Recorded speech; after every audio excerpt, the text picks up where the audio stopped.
It's good to have everyone here this morning. We are continuing in the book of Genesis. This morning we're going into Genesis chapter 7, and this will be the beginning of the flood, where we've been doing the background of what the world was like prior to the flood, and also that of leading up to, like last week, all the dimensions and the specifics of the ark. How big the ark was, what was it made out of, what was to be in the ark. And you have all these specifics that God gives Noah, and we see in chapter 6, verse 22, thus Noah did according to all that God commanded him, so he did. Noah did everything and as he was supposed to do. And it would have been crazy to think that if you're going to save your life and the life of your family, that somehow you think you can modify the design of the ark. That would be insane. Because God, the one who's going to bring the flood, is now telling Noah exactly how to build the ark, and it would be insane for Noah or any of his sons, any of his family, to decide, okay, we have a better plan. Well, it doesn't, you can't have a better plan. God is telling you specifically what it's going to take. You can't make it better. You can't.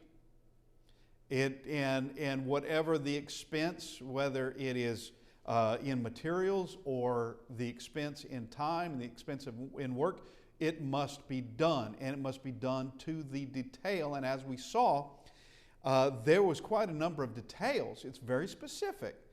How many windows? It's one. Where is that window? How many doors to the outside? There is one. And where is it? It's on the side of the ark. And the type of wood. It is gopher wood, which we don't know what that is. And it is possible, I will say this, it is possible that Moses, who is inspired to write the book of Genesis, did know what gopher wood was. It's possible. There were things that they had terms, obviously they have their own language, in those ancient days of things that it's now lost. We don't know what it was. But whatever it was, it's specific, and you cannot substitute it. You cannot decide that something will work better, or something is going to be more buoyant or stronger or cheaper or whatever it is.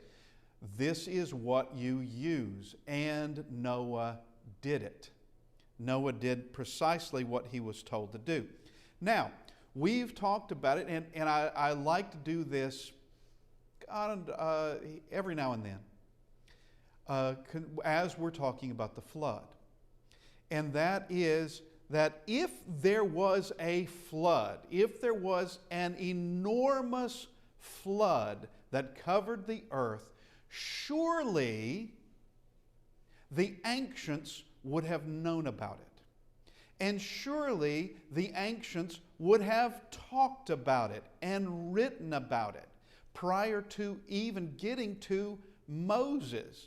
That surely the ancients, those that lived centuries before Moses came around, surely they would have been discussing this and talking about this. Well, what if they were? All right, what would that prove? That would prove that something obviously happened. And as we mentioned last week, there are what we would call flood myths all over the world. And if there are, and they have variations. You have it goes like this: the god or gods are angry. They're angry at man. They're going to destroy the earth with a flood. They have chosen someone who they instruct how to survive a boat, how to survive this flood. And the flood may be water in these myths, it may be blood, but they have the same elements in it. And once the flood is over, the world population starts with just this handful of people that happen to be in the boat. Okay, saved by the gods. We find that all over the place. And I do mean all over the place. And just like, if you find similar things in similar places, especially things like lore and stories, they can probably be brought back to some common story, or some common, in this case, a common event. Something happened. And so we do have ancient stories, ancient flood stories, and we will discuss one of those in just a second. But let's look at just a timeline here very quickly. We have the blue arrow up at the top represents the pre-flood world. That's the antediluvian world leading up to the flood. And we have 1,656 years in which there is no flood. Then we have the worldwide flood, in 8 people are saved. That's going to occur in Genesis chapter 7, where the flood occurred. Then, after the flood, and we have the yellow there, we have the years leading up to Babel. And during that time, up to Babel, everyone had the same language, and everyone would have known basically the same events that had occurred, such as the flood and also Babel, going all the way from there. Because while it would be true, not everyone would have traveled from the mountains of Ararat and then migrated down to Babel. Obviously, many did. And the idea in Babel is to have everyone, that would be the gathering point. That would be home for the world population.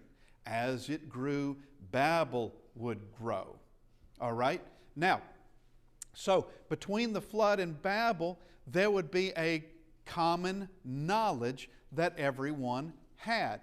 Outside of Babel, once we get to the events of Babel and you have the different languages, everybody spreads out. Everybody leaves Babel, and there could be things that continue to occur in the area of Mesopotamia that most folks wouldn't know anything about because they had to leave. They left. So those heading off to the east and settling off on way over into India and just Persia and India and off into China, they wouldn't know what was happening back where they came from. They wouldn't know. And the news wouldn't spread like that. And it could be hard to know where everybody actually ended up, because they would just spread and spread and spread and spread. So they would be taking a common knowledge with them that would include the flood. And as we will see, these stories have alterations, as we've already talked about, have alterations, but they all have those things in common. The gods, or a god, is angry at mankind, goes to destroy all of mankind with a flood, that there is someone selected by the gods, told how to build a boat that's going to survive the flood. After the flood, the world starts over again with this new family, with this one family. All right. Now, this is what we did just a couple of weeks ago, or maybe 3 weeks ago, I can't remember now. But this is the Chinese traditional characters. Now, if you go to the People's Republic of China today, they don't use traditional characters anymore. They use simplified, so some of these things can be obscured. But in the traditional, which is the older version of the Chinese characters, the older version, you can see that they obviously had a knowledge of the flood. Because, as we pointed out, however many weeks ago, the Chinese word for boat, means, come down to these three different symbols, which are called radicals. Each of these could be taken away, and it has its own meaning. So these two strokes represent, that's the character for the number 8. This represents people, and the other, over on the left side, represents vessel. You have those separated, and that's what they mean. You put them together in this arrangement, and it means boat. 8 people in a vessel. Now, where do you get that to mean a boat? I could see where floating object people, I could see that.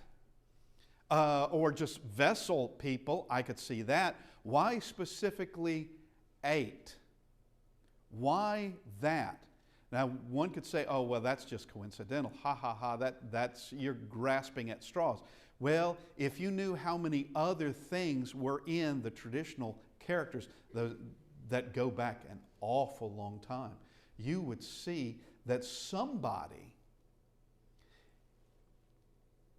among the Chinese speakers and developing these characters sure knew an awful lot between Genesis 1 and Genesis 11. And Genesis 11, of course, you have Babel and scatter, and they can't know much after that. They can't know much. But now, we continue on. There is what is known as the Epoch of Gilgamesh. And we've spoken about this in particular, but about the ancients. We don't have many poets who write epics in poetry form. We have prose, there's novels, and there's things like that. But the ancients, they wrote in poetic form, whereas today we choose prose. They wrote in poetic form, and these would be long, epic poems. Today we think of poems as something relatively short and to the point, and it's usually about something very, very just small, really. Something extremely small, especially today. And but the ancients, they did epics, and this is the Epoch of Gilgamesh. And the Epoch of Gilgamesh is the oldest surviving, what we would call significant literature. This is a clay tablet in cuneiform. This is the old Babylonian version of Gilgamesh. It's around 1,800 BC. That's a long time ago.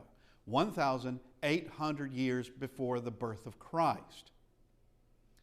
And with this Epoch of Gilgamesh, there is in this a lot of things that have some biblical ties. Now, things have been twisted and expanded, and you have this exaggeration and myths coming in, and of course false gods coming in to all this, because it doesn't take long before people stray away. It doesn't take long at all. Now here's another one. This is the Atrahasis. This has on it Babylonian creation myths and the flood on it. And these also, believe it or not, now understand that I wouldn't go to any of these for absolute truth, but the fact is they are speaking of something that they knew about, and legends begin to form. But it also speaks of legends prior to the flood. One would be King Shurappak. This would be kingdoms and peoples prior to the flood. Now, would Noah, Noah's wife, Shem, Ham, and Japheth, and their wives, would they have known of how life was prior to the flood? Yeah, they would have. I tell you what, if I lived in that day, and I mean like I'm a great-grandson of Noah, I would certainly be talking to my dad or to Noah, my granddad, about what was life like prior to the flood. I would certainly do it, and I know you would too. We would be very curious, how were things before the flood? And so these are things that come out as they get misconstrued, they get twisted, they get tied up with all kinds of other myths, and things grow. Now, with Gilgamesh,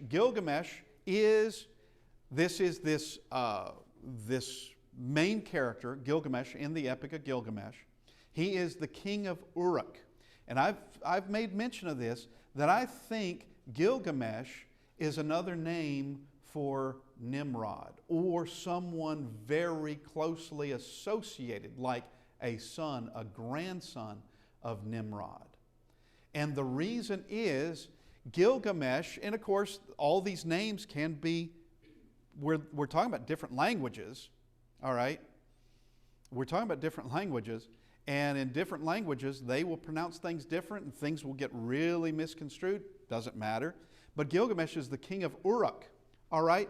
Now, we know where Uruk is, and it has a more modern name of Warka, but it also carries the name Erech.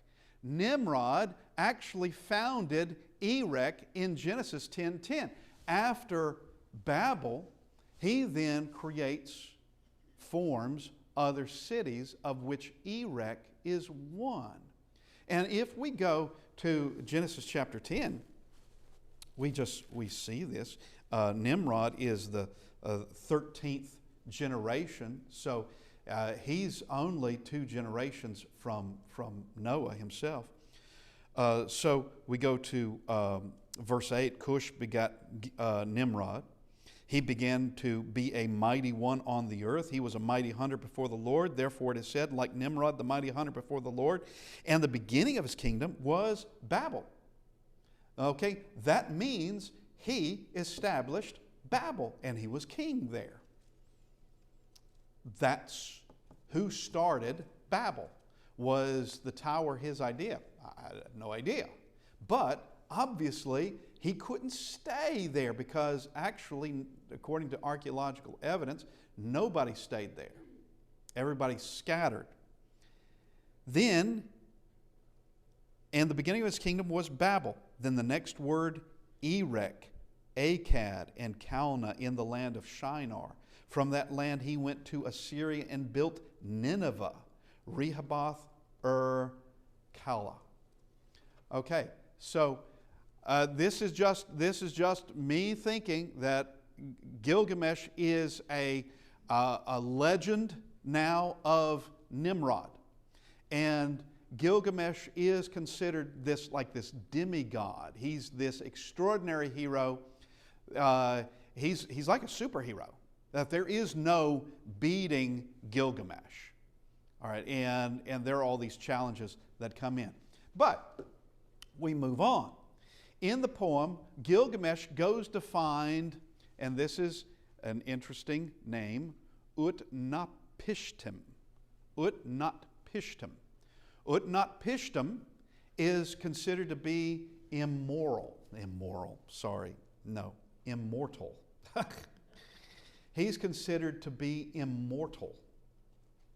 And this particular man, he goes to see him to try to find the secret of immortality. Gilgamesh does. And Utnapishtim is the one who survived the flood.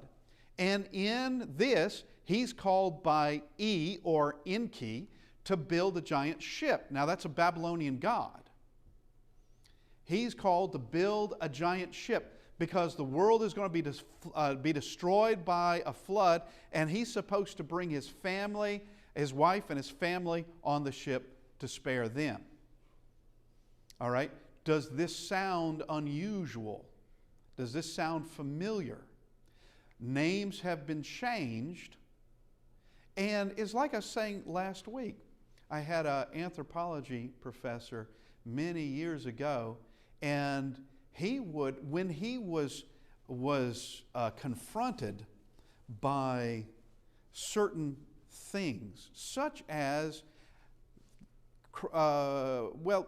like flood myths, and he would admit they've got a lot of things in common.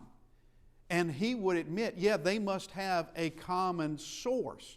But he would never, ever say that it went to something that actually occurred.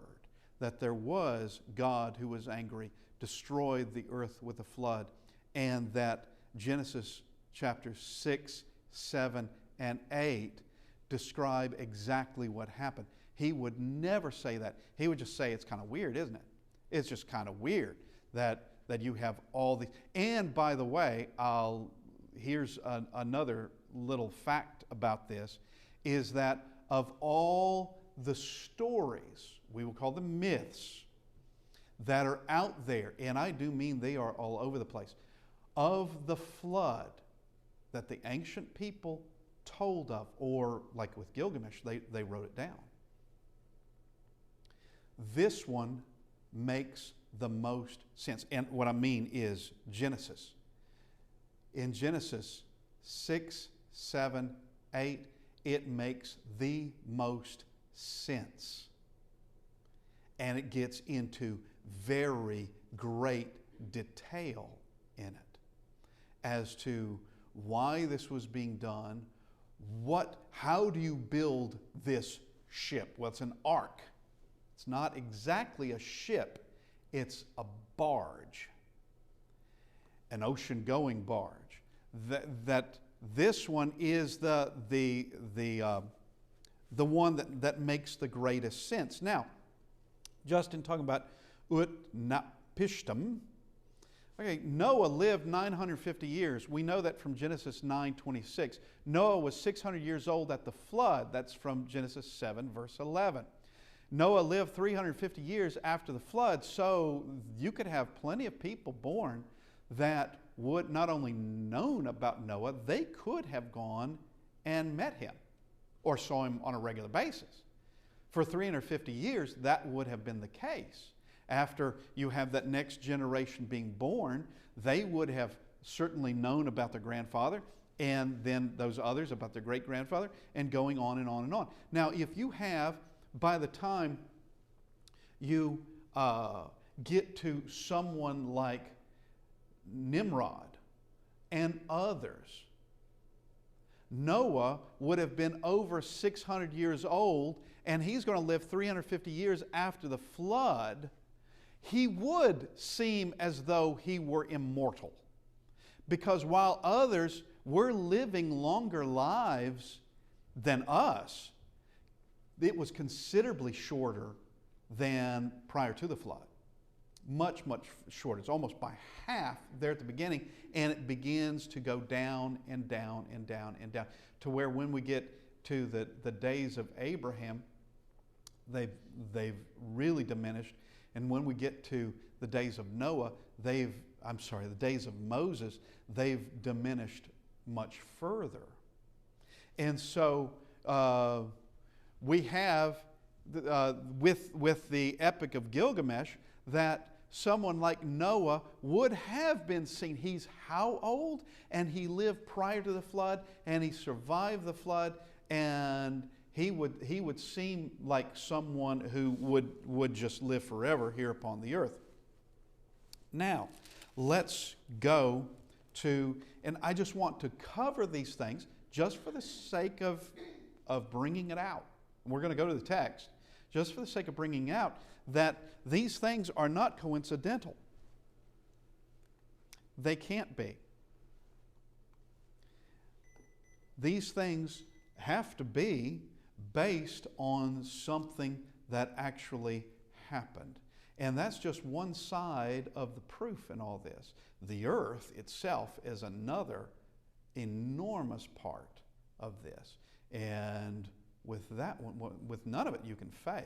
None of it can be faked.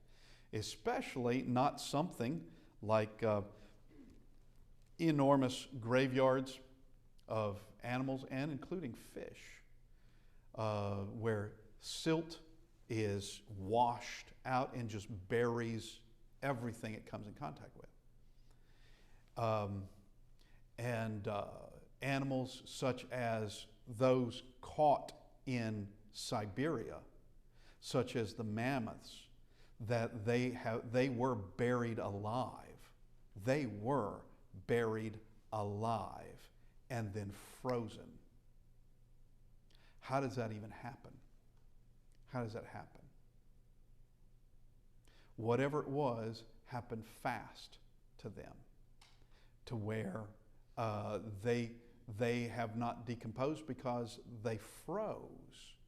They were buried first and they froze. And how do we know that? Because inside their stomachs, we can actually know what they were eating. And what they were eating does not grow in the Arctic. In those tundras, what they were eating does not today it doesn't. Not today it doesn't. Now, let's get to the flood. So Genesis chapter 7 in verse 1. So we're coming now to the very end of the days prior to the flood. Then the Lord said to Noah, "Come into the ark, you and all your household. Behold, I have seen that you are righteous before me in this generation." Now this comes after 6 in verse 22. Thus Noah did according to all that God commanded him, so he did. All right, if he hadn't done it, there would be no point in taking him into the ark.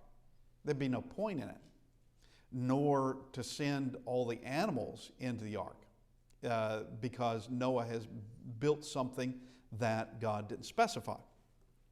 But he does everything. Verse 2, you shall take with you. Now, last week in reading chapter 6, it spoke of male and female of the animals going in there. But now Noah's not going to be gathering them. The animals are going to be coming to the ark. They're going to be going there. You shall take with you 7 of every clean animal, a male and his female, 2 each of animals that are unclean, a male and his female. So there are types of animals, clean, there's going to be 7 of those. And of the unclean, there's going to be 2 of those. And as we're going to see after the flood, there is going to be a sacrifice to God that Noah makes. And of course, that's going to be with the clean animals. Not all of them, obviously. Chapter 3. Also 7 each of birds of the air, male and female, to keep the species alive on the face of all the earth. So whoever is writing this sure knows an awful lot.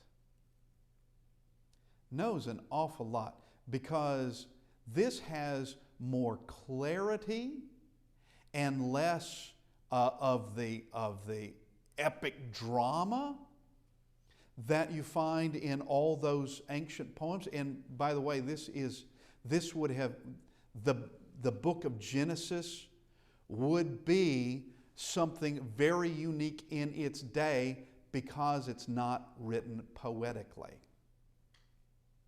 And the Bible actually does not give us, does not present its stories solely in poetic form. It doesn't, it doesn't write histories or events or anything like that solely in poetic form. There may be, like the Song of Deborah, that's poetry, but we've already discovered what occurred in a prose style. And then we have the Song of Deborah of how it's described poetically. Now, that's what the ancient world would do. But Moses isn't behaving like this. He's putting this down with certain details, that the details actually matter. When it's an epic poem, you don't need to know these details. When it's an epic poem, you don't need to know what it was made out of unless there's something fantastical about it. You don't need to know it. But here it's being put down for our learning. Verse 4, for after 7 more days I will cause it to rain on the earth, 40 days and 40 nights, and I will destroy from the face of the earth all living things that I have made. And Noah, this is a repeat, Noah did according to all that the Lord commanded him. So he's continuing to do everything that the Lord commanded him. Verse 6, Noah was 600 years old when the flood waters were on the earth. So Noah with his sons, his wives, and his sons' wives went into the ark because of the waters of the flood. So they are told to get into the ark. He tells them to do it. Verse 1, come into the ark. All right, you and all your household. And that's precisely what they're going to do. And Noah, and I think we can safely assume his wife as well, they had witnessed 600 years of life prior to the flood. They knew a lot. And of course, their sons, they would have witnessed things, but not near as long. Not near as long. So they go into the ark because of the waters of the flood. And you would think that from verse 7 that they saw the waters and they ran in. I'm not sure that's exactly what happened, because he tells them, come on in. Verse 8, of clean animals, of animals that are unclean, of birds, and of everything that creeps on the earth, 2 by 2 they went into the ark to Noah, male and female, as God had commanded Noah. Noah isn't having to go capture them and bring them in. They're marching right on in. And that would have been a curious thing to see, to witness that, to be one who is...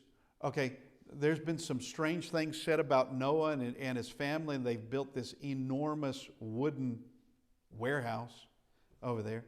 And he's been saying things about a worldwide flood. And now, isn't that a curious thing that all these animals seem to be going right into that big wooden box?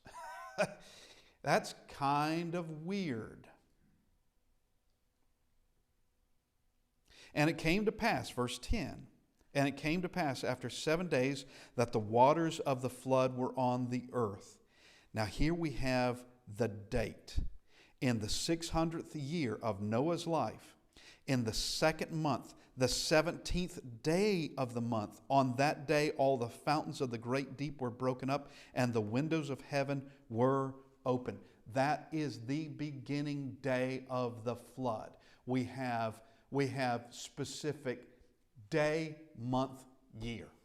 That's how we know it's 1,656 years from creation that the flood began. And we can also know 2nd month of that year, 17th day of that month. This is precisely what happened. Now, let's look at what it says here. On that day, look at this, all the fountains of the great deep were broken up, and the windows of heaven were opened. So you have fountains of the great deep. This would be, as we have described before, the oceans underneath the oceans.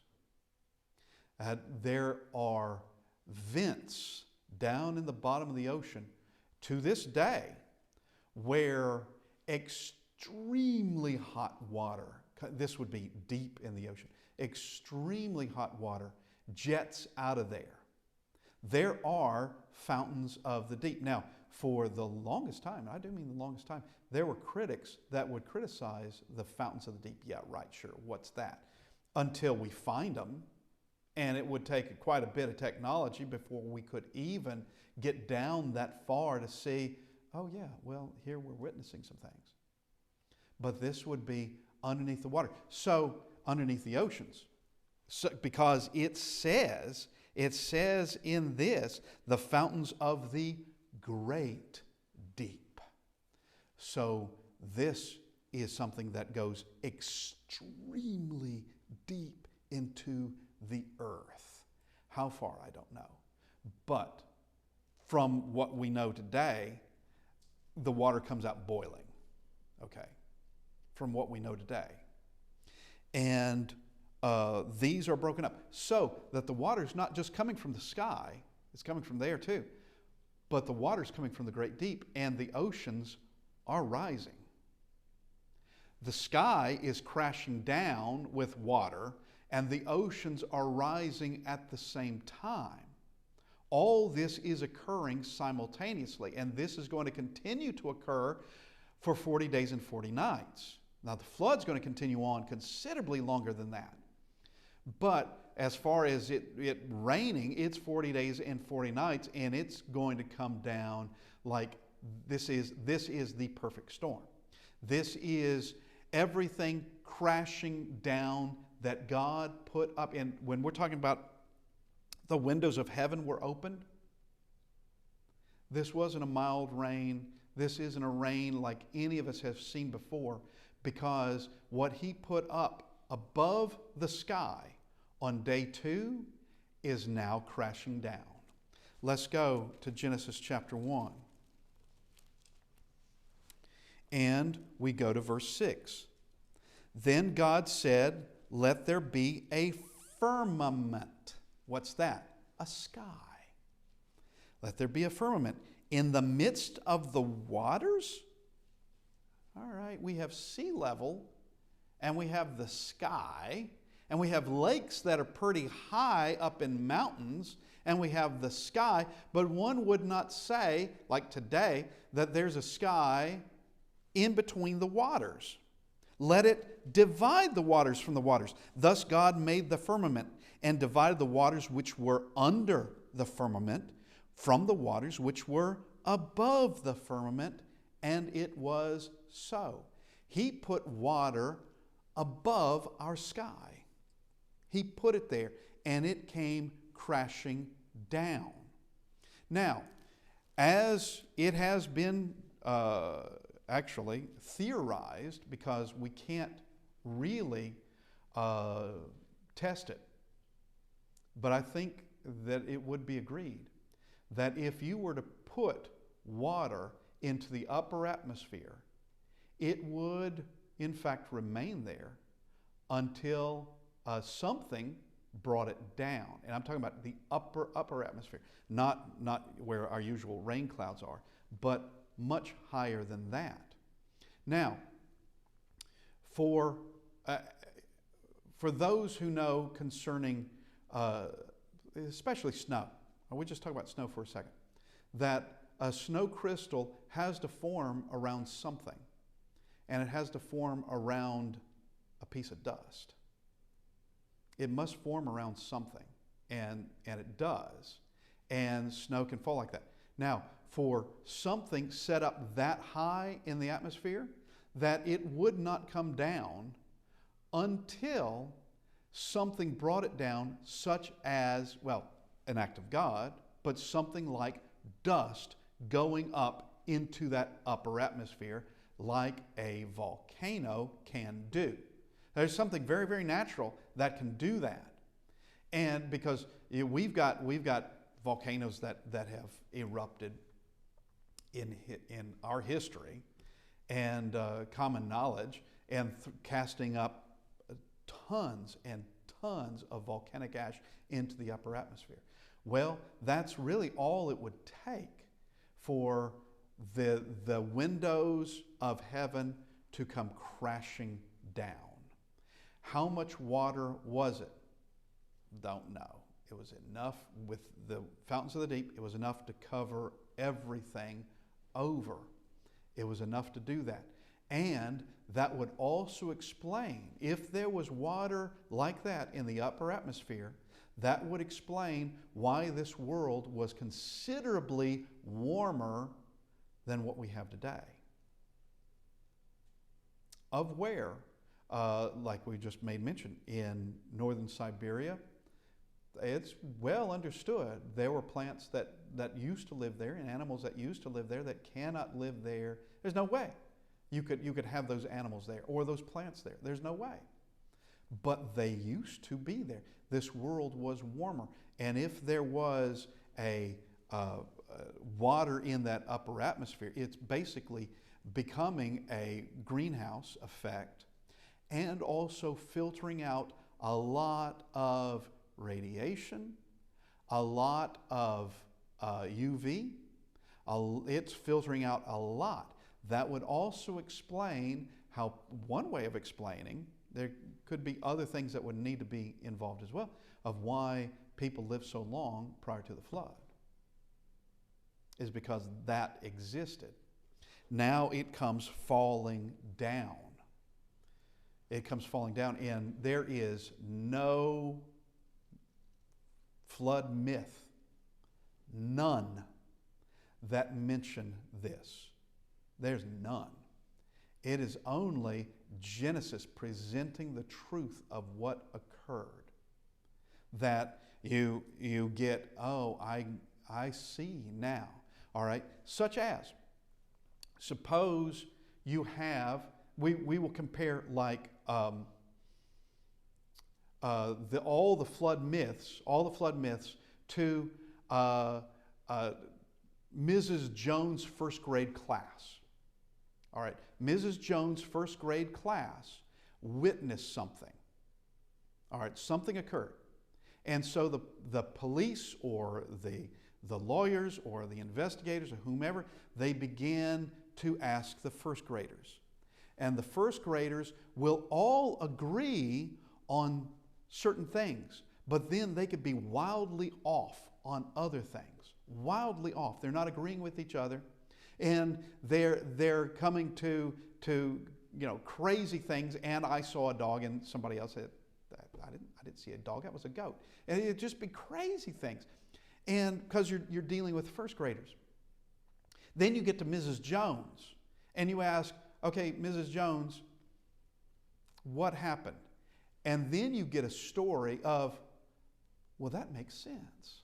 Okay, now I get it. With all these 6-year-olds, I wasn't able to make a whole lot out of this.